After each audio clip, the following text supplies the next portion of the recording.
Baik, perkenalkan saya Marcelino Huta Barat dengan NPM 23110051 dari kelas TIP 2301. Sekarang saya akan menjelaskan materi ke-9 yang sudah dikirimkan, yaitu kriptografi hybrid. Sehubungan dengan materi yang sudah ada, saya akan menjelaskan lebih detailnya lagi tentang kriptografi hybrid.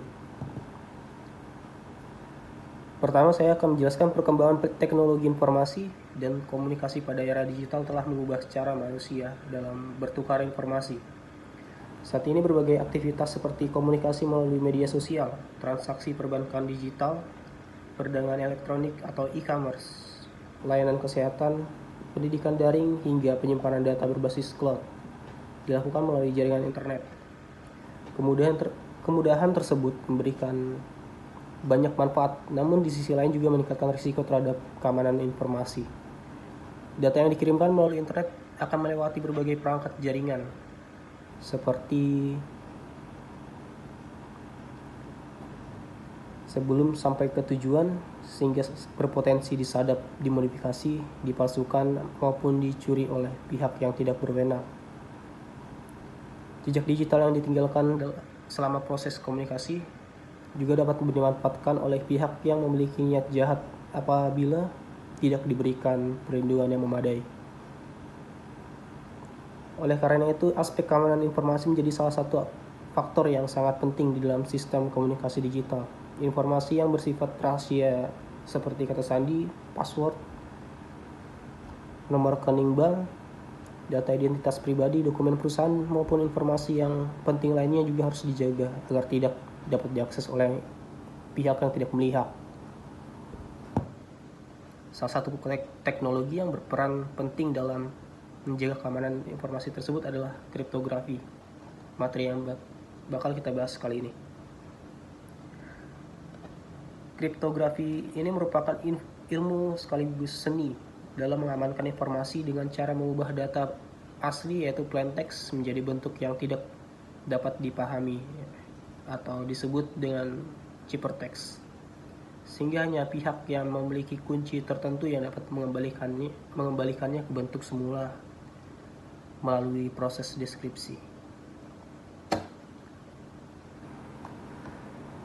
Dengan kata lain, meskipun seluruh spesifikasi algoritma diketahui oleh publik, sistem tetap harus aman selama kunci rahasianya tidak diketahui oleh pihak yang tidak berwenang. Prinsip ini menjadi dasar dalam pengembangan hampir seluruh algoritma kriptografi modern karena memungkinkan proses evaluasi keamanan dilakukan secara terbuka oleh para peneliti di seluruh dunia.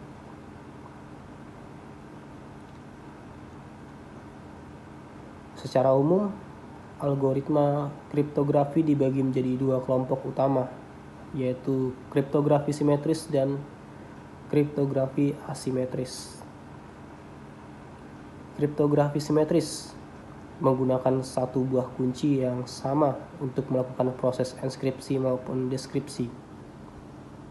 Algoritma seperti AES, Advanced Encryption Standard, dan DES, Data Encryption Standard, atau juga contohnya CACA20, termasuk ke dalam kategori ini.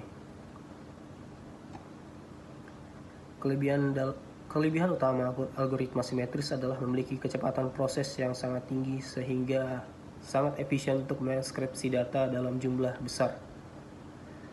Oleh karena itu, algoritma simetris banyak digunakan pada sistem yang penyimpanan data, komunikasi jaringan, VPN, serta berbagai aplikasi yang membutuhkan performa tinggi. Namun demikian, kriptografi simetris memiliki kelemahan utama, yaitu pada proses distribusi kunci sebelum komunikasi dapat dilakukan. Pengiriman dan penerima harus terlebih dahulu memiliki kunci rahasia yang sama. Proses pertukaran kunci tersebut menjadi tantangan tersendiri karena apabila kunci berhasil diketahui oleh pihak ketiga, maka seluruh komunikasi dapat dibuka dan dibaca oleh pihak yang tidak berwenang. Bila bicara kriptografi simetris, kita bakal bicara juga kriptografi asimetrisnya. Sebaliknya, kriptografi asimetris menggunakan dua buah kunci yang berbeda, namun saling berhubungan secara matematis, yaitu kunci public atau public key dan kunci private atau private key.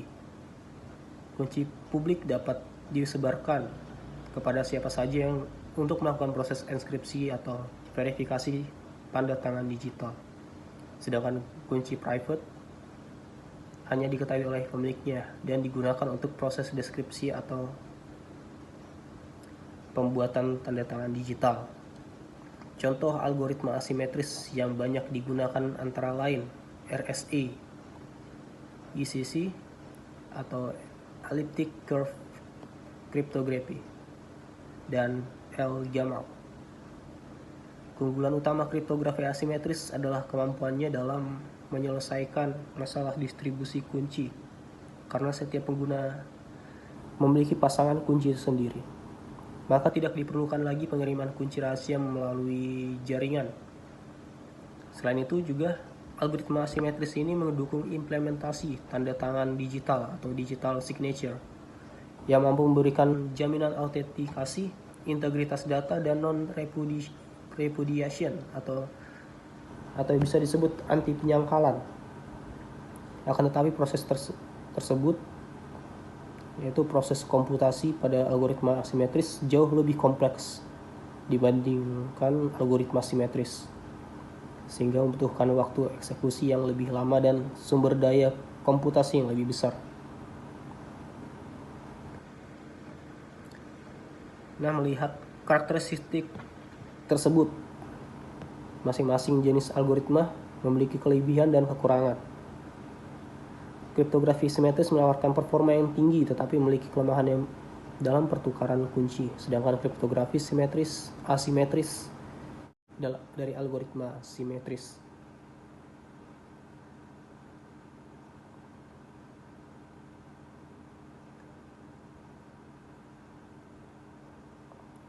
Oke, saya lanjut.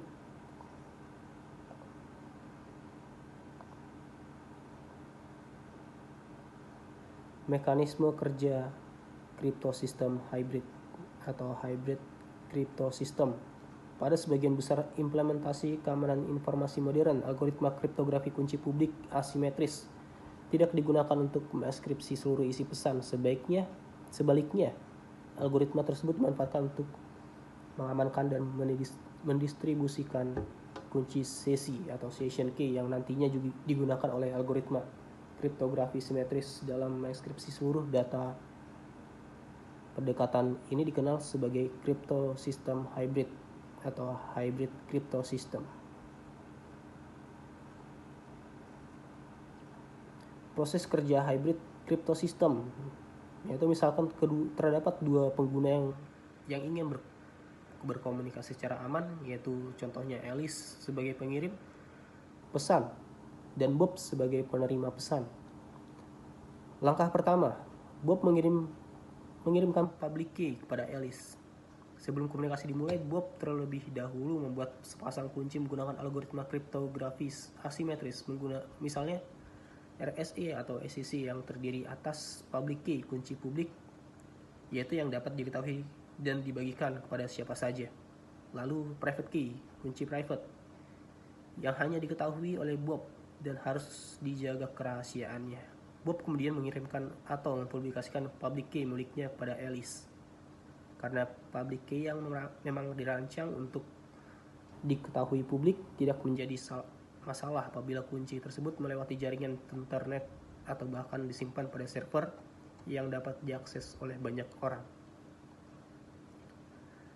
Pada tahap ini belum ada data rahasia yang dikirimkan, yang dibagikan hanyalah public key. Lalu langkah kedua, Alice membuat session key. Setelah memperoleh public key, Alice membangkitkan sebuah session key atau secara acak, misalnya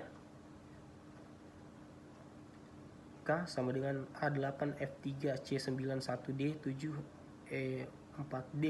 Session ini nantinya digunakan untuk sebagai kunci pada algoritma simetris, misalnya AES. Namun sebelum session key dikirim kepada Bob, Alice harus memastikan bahwa tidak ada pihak lain yang dapat membacanya selama proses pengiriman. Untuk itu, Alice mengeskripsi session key menggunakan public key Bob secara matematis. Ciphertext ini yang dikirimkan kepada Bob melalui jaringan. Meskipun pihak lain berhasil menyadap ciphertext tersebut, mereka tetap tidak dapat memperoleh session key karena tidak memiliki private key Bob. Langkah yang ketiga,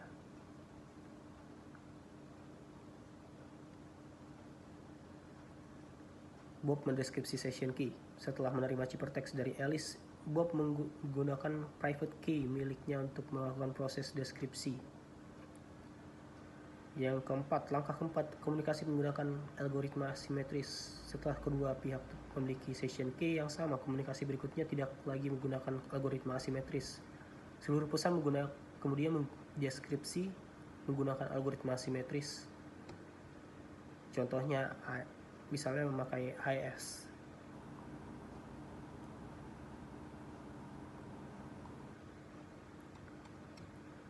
Sehingga seluruh data tersebut dapat dideskripsi jauh lebih cepat dibandingkan apabila menggunakan RSA secara langsung.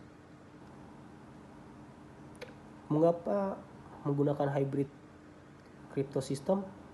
Pendekatan ini memberikan beberapa keuntungan penting, antara lain yaitu pertama, distribusi kunci menjadi aman. Kedua, enkripsi data menjadi sangat cepat. Ketiga, meningkatkan efisiensi sistem. Keempat, keamanan lebih baik. Penerapan hybrid cryptosystem. Saat ini hampir seluruh sistem keamanan modern menggunakan konsep kriptografi hybrid, diantaranya HTTPS atau TLS, SSH atau Secure Shell, VPN, Virtual Private Network, PGP, Pretty Good Privacy. Ada WhatsApp dan Signal, dan sistem perbankan digital. Melalui pendekatan ini, kriptosistem hybrid mampu menggabungkan keamanan distribusi kunci dari kriptografi asimetris dengan kecepatan enkripsi data dari kriptografi simetris, sehingga menjadi solusi yang paling efektif dan banyak digunakan dalam berbagai aplikasi keamanan informasi modern. Tahapan proses sistem kriptografi hybrid atau hybrid cryptosystem. Secara umum, proses kerja hybrid cryptosystem terdiri atas 6 tahapan sebagai berikut. Saya akan menjelaskan contohnya. Yang pertama, proses enkripsi plain text menggunakan algoritma simetris. Lalu yang kedua ada mengeskripsi kunci simetris menggunakan algoritma asimetris. Ketiga, pembentukan session key. Yang keempat, pengiriman ciphertext dan session key transkripsi. Dan yang kelima, penerima mendeskripsi session key. Karena mendeskripsi ciphertext menjadi plain text.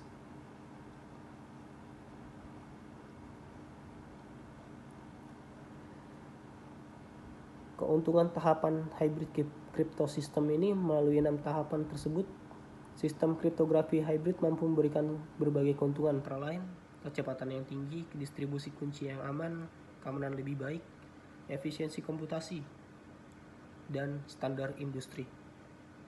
Dengan mekanisme tersebut, hybrid cryptosystem menjadi solusi yang menggabungkan kecepatan, efisiensi, dan keamanan tinggi, sehingga banyak diterapkan dalam sistem komunikasi digital modern.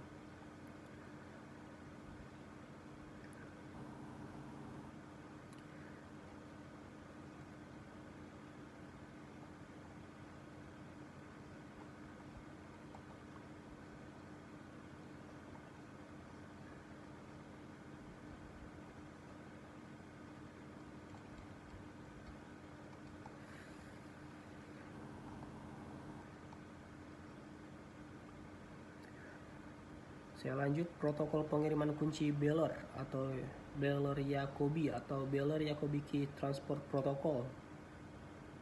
Nah, seperti telah dijelaskan pada pembahasan sebelumnya, dalam hybrid cryptosystem algoritma kriptografi asimetris tidak digunakan untuk mengeskripsi seluruh isi pesan, melainkan hanya digunakan untuk mengirimkan atau mendistribusikan kunci simetris session key secara aman. Setelah session key berhasil diterima oleh kedua pihak, komunikasi selanjutnya dilakukan menggunakan algoritma kriptografi simetris karena prosesnya jauh lebih cepat dan efisien. Pengertian protokol Beller-Jacobi merupakan protokol pengiriman kunci yang diperkenalkan oleh M.J. Beller dan Y. Jacobi. Protokol ini dirancang untuk menyediakan proses distribusi kunci yang aman sekaligus melakukan autentikasi terhadap kedua pihak yang berkomunikasi. Contohnya adalah komunikasi antara telepon seluler dengan server, smart card dengan mesin ATM, kartu identitas elektronik dengan sistem pembaca, perangkat Internet of Things dengan server, sensor nirkabel dengan pusat pengendali. Tujuan protokol Beller-Jacobi yaitu untuk pengiriman session key secara aman, mutual entity authentication, explicit key authentication, efisiensi komputasi, dan menjaga kerahasiaan identitas.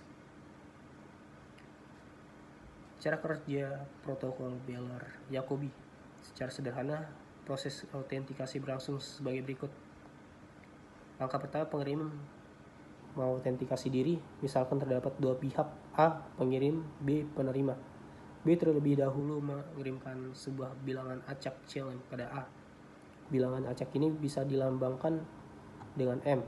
Challenge yang digunakan untuk memastikan bahwa komunikasi yang dilakukan benar-benar baru, fresh, dan bukan hasil pengulangan komunikasi sebelumnya atau replay attack. Langkah kedua, A mendatangani challenge. Setelah menerima challenge M, A menggunakan private key miliknya untuk membuat digital signature terhadap challenge tersebut. Langkah ketiga, membuktikan identitasnya. Setelah memperoleh tanda tangan digital dari A, B, kemudian menunjukkan bahwa dirinya benar-benar memiliki kemampuan untuk memperoleh session key.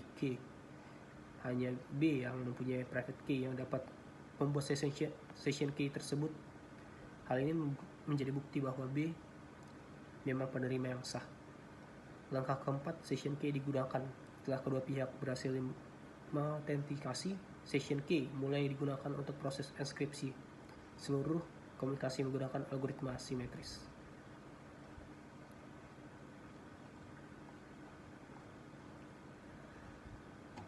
Baru pengaturan sistem setup pada protokol Beller-Jacobi. Sebelum dua pihak dapat melakukan komunikasi secara aman menggunakan protokol Beller-Jacobi, diperlukan tahap pengaturan sistem atau sistem setup. Tahapan ini bertujuan untuk mempersiapkan seluruh parameter, pasangan kunci, serta sertifikat digital yang akan digunakan selama proses autentikasi dan distribusi kunci. Pada tahap ini terdapat 4 proses utama, yaitu pemilihan parameter sistem, distribusi parameter sistem, inisialisasi terminal A, inisialisasi server B. Setiap tahapan dijelaskan sebagai berikut. Pemilihan parameter sistem parameter selection. Tahap pertama adalah menentukan parameter-parameter kriptografi yang akan digunakan oleh seluruh pengguna sistem.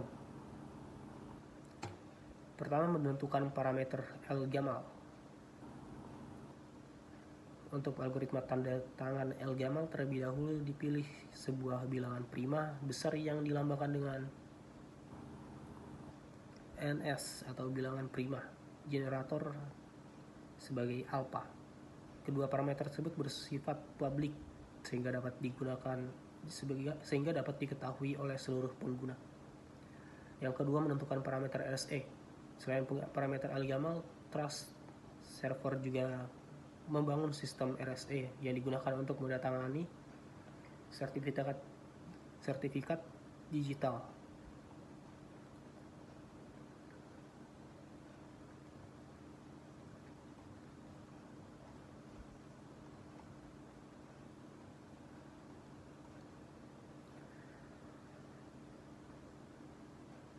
Ringkasan tahapan pengaturan sistemnya, yaitu pertama, tahap dari pemilihan parameter.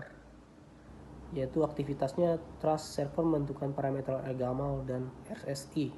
Hasilnya, parameter sistem siap digunakan. Pada tahap distribusi parameter, aktivitasnya parameter sistem dan public key trust server dibagikan kepada seluruh pengguna. Hasilnya, semua pengguna memiliki parameter yang sama.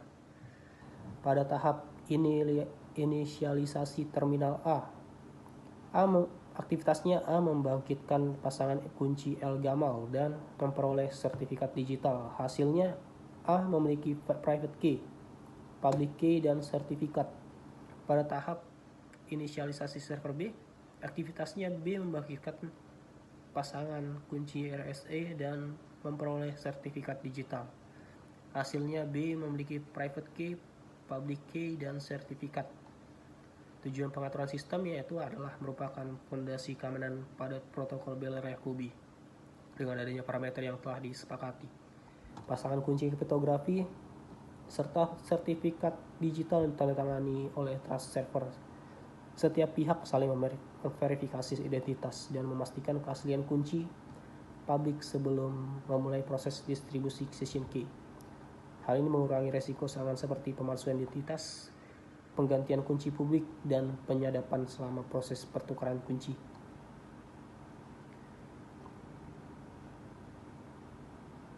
Yang ketiga ada pesan protokol message pada protokol Bell Yakubi. Setelah tahap pengaturan sistem atau sistem setup selesai dilakukan, kedua pihak yang berkomunikasi yaitu A terminal dan B server dapat menjalankan protokol Bell Yakubi untuk memperoleh session key atau K secara aman sekaligus melakukan proses autentikasi. Pada tahap ini terdapat 4 pesan yang dipertukarkan antara A dan B. Oke, kesimpulannya yaitu beberapa karakteristik penting protokol Bell Yakubi yang perlu diperhatikan adalah sebagai berikut, yaitu mutual authentication dicapai melalui penggunaan operasi kunci publik dan tanda tangan digital sehingga kedua pihak dapat saling memverifikasi identitas. Lalu efisiensi komputasi menjadi fokus utama protokol dengan memilih algoritma dan parameter yang mengurangi beban pemrograman digital, memungkinkan LGAML digantikan oleh algoritma lain seperti DSA, ECDSA, dan EDDSA selama tetap memenuhi kebutuhan autentikasi. Karakteristik tersebut menjadikan protokol Bell Yakubi sebagai salah satu protokol distribusi kunci yang tidak hanya aman, tetapi juga efisiensi dan cocok digunakan pada lingkungan yang melibatkan perangkat dengan kemampuan komputasi yang berbeda, terutama pada sistem bergerak dan perangkat yang dengan sumber daya terbatas. Sekian penjelasan materi kriptografi hybrid dari saya. Mohon maaf apabila ada yang kurang jelas atau salah penyebutan istilah atau penjelasan yang kurang baik. Mohon maaf. Semoga penjelasan tersebut dapat membantu. Sekian dan terima kasih dari saya.